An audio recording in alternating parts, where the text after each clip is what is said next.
Chapter 4. God's anger satisfied. How the gold has lost its luster. Even the finest gold has become dull. The sacred gemstones lie scattered in the streets.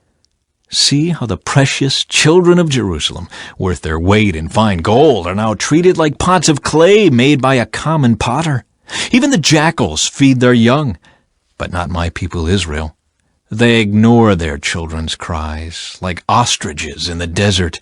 The parched tongues of their little ones stick to the roofs of their mouths in thirst. The children cry for bread, but no one has any to give them. The people who once ate the richest foods now beg in the streets for anything they can get. Those who once wore the finest clothes now search the garbage dumps for food. The guilt of my people is greater than that of Sodom, where utter disaster struck in a moment and no hand offered help. Our princes once glowed with health, brighter than snow, whiter than milk. Their faces were as ruddy as rubies, their appearance like fine jewels. But now their faces are blacker than soot.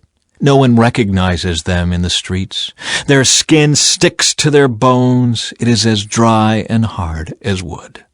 Those killed by the sword are better off than those who die of hunger. Starving, they waste away for lack of food from the fields. Tender-hearted women have cooked their own children. They have eaten them to survive the siege. But now the anger of the Lord is satisfied. His fierce anger has been poured out.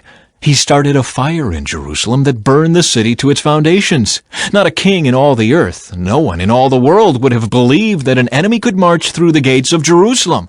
Yet it happened because of the sins of her prophets and the sins of her priests, who defiled the city by shedding innocent blood.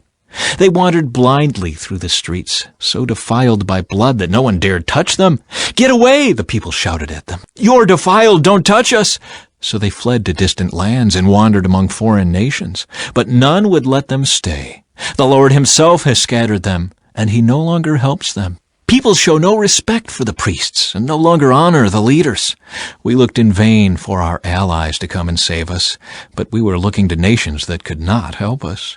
We couldn't go into the streets without danger to our lives. Our end was near, our days were numbered, we were doomed. Our enemies were swifter than eagles in flight. If we fled to the mountains, they found us. If we hid in the wilderness, they were waiting for us there. Our king, the Lord's anointed, the very life of our nation, was caught in their snares.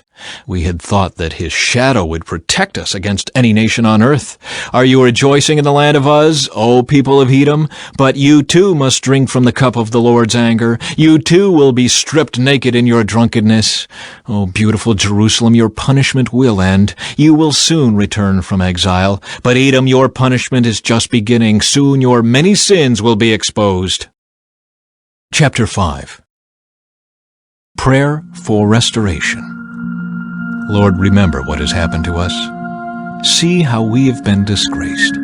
Our inheritance has been turned over to strangers, our homes to foreigners. We are orphaned and fatherless. Our mothers are widowed.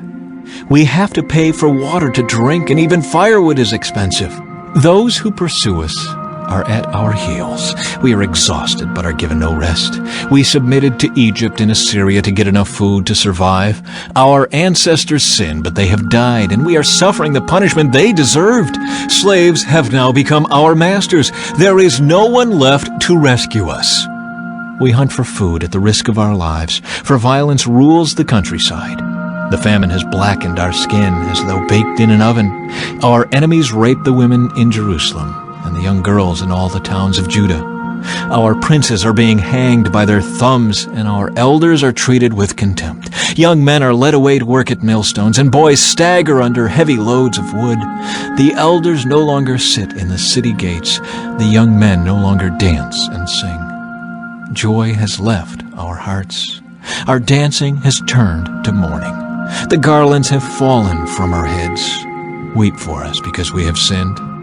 Our hearts are sick and weary, and our eyes grow dim with tears, for Jerusalem is empty and desolate, a place haunted by jackals. But Lord, you remain the same forever. Your throne continues from generation to generation. Why do you continue to forget us? Why have you abandoned us for so long? Restore us, O Lord, and bring us back to you again. Give us back the joys we once had.